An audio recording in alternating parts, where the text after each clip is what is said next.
One mountain range, two expert committees, and two completely different recommendations. What mountain range are we talking about? Western Ghats. The Western Ghats stretch for about 1600 kilometers across 6 Indian states. They are a UNESCO World Heritage Site, one of the world's 8th biodiversity hotspot, and the source of many major rivers like Godavari, Krishna, and Kaveri. Because of their immense ecological importance, protecting this region became a national priority. Before comparing these two committees, let's first understand why the Western Ghats are once again in news. The central government is moving towards finalizing the ecologically sensitive area notification.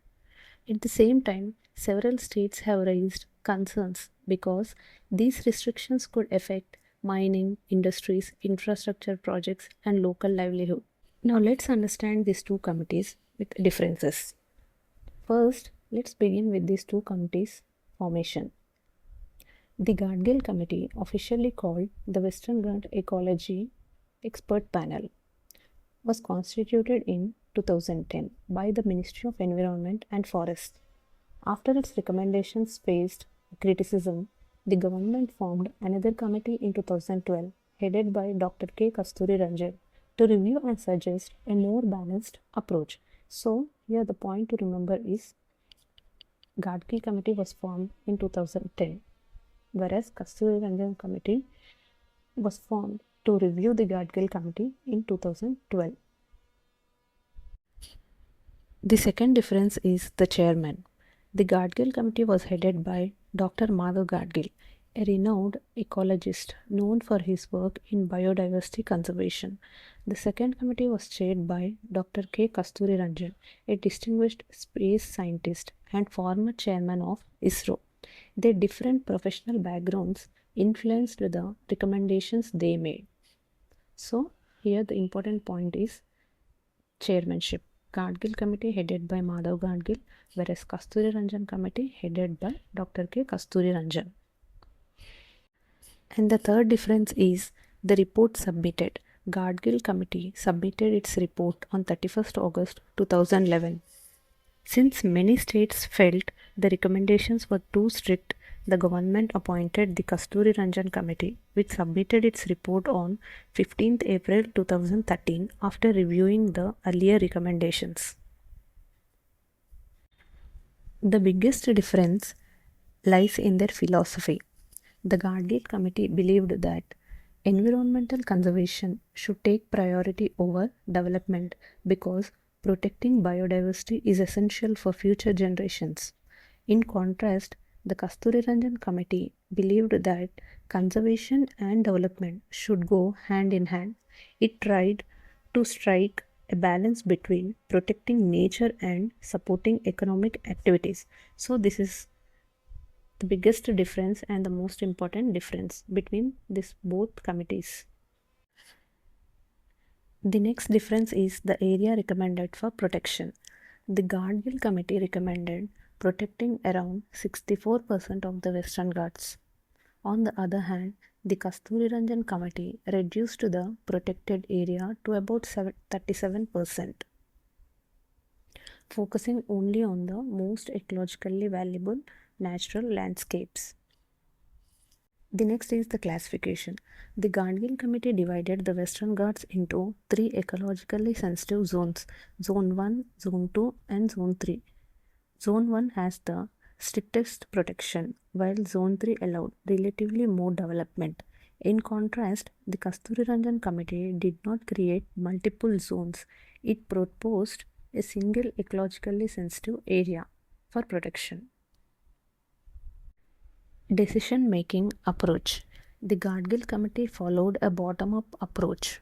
It wanted Gram Sabhas and local communities to play a major role in environmental decision-making because they understand local ecosystems best. The Kasturirangan Committee preferred a top-down approach, giving greater responsibility to the central and state governments for implementing conservation measures. So, the point to remember here is GADGIL Committee followed bottom-up approach, whereas Kasturirangan Committee followed top-down approach. Mining and quarrying. Mining causes deforestation, pollution, and landslides. The Gadgil Committee recommended banning mining in the most sensitive, ecologically sensitive Zone 1 areas and strictly regulating it in Zone 2 and Zone 3 areas. The Kasturirangan Committee recommended a complete ban on mining, quarrying, and sand mining within the ecologically sensitive area. Existing mines were to be phased out after lease expiry or within 5 years. Industries. Regarding industries, the Gadgil Committee recommended strict restrictions on polluting industries, especially in Zone 1. The Kasturirangan Committee specially recommended banning only in red category industries, which are the most polluting industries, inside the ecologically sensitive area, while allowing less polluting industries outside these protected areas. Hydropower projects. The Gadgil Committee opposed new large storage dams in highly sensitive areas because they affect forests, wildlife, and river ecosystems.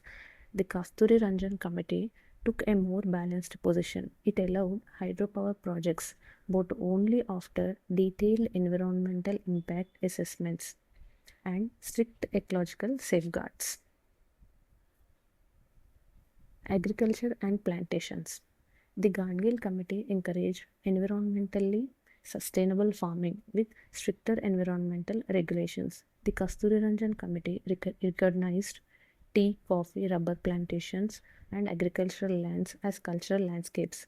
Therefore, it generally allowed existing agriculture and plantations to continue while protecting nearby natural forests. New authority proposed. The Gadgil Committee proposed creating a new statutory body called the Western Ghats Ecology Authority under the Environment Protection Act 1986. This authority would coordinate conservation activities across all 6 states. The Kasturirangan Committee did not recommend a new authority and instead suggested using the existing central and state government institutions. So, the last and final difference is the public response. The Gadgil Committee faced strong opposition from several state governments, farmers, and the quarrying industries because its recommendations were considered too strict and likely to attract livelihoods and development, whereas the Kasturiranjan report was viewed as more practical because it balanced conservation with development.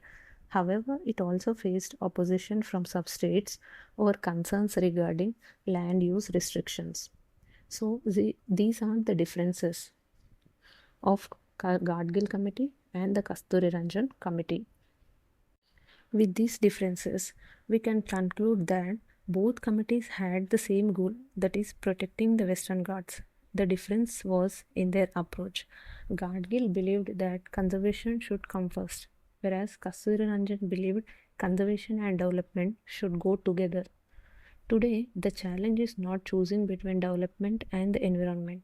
The real challenge is achieving sustainable development, protecting forests, rivers, wildlife, and local communities while also supporting economic growth. That's why the Western Ghats debate continues to remain relevant every day. If you found this explanation helpful, please like the video, share it with your fellow aspirants, and subscribe to Aspirica Hub for daily current affairs for all competitive exams. Thank you for watching.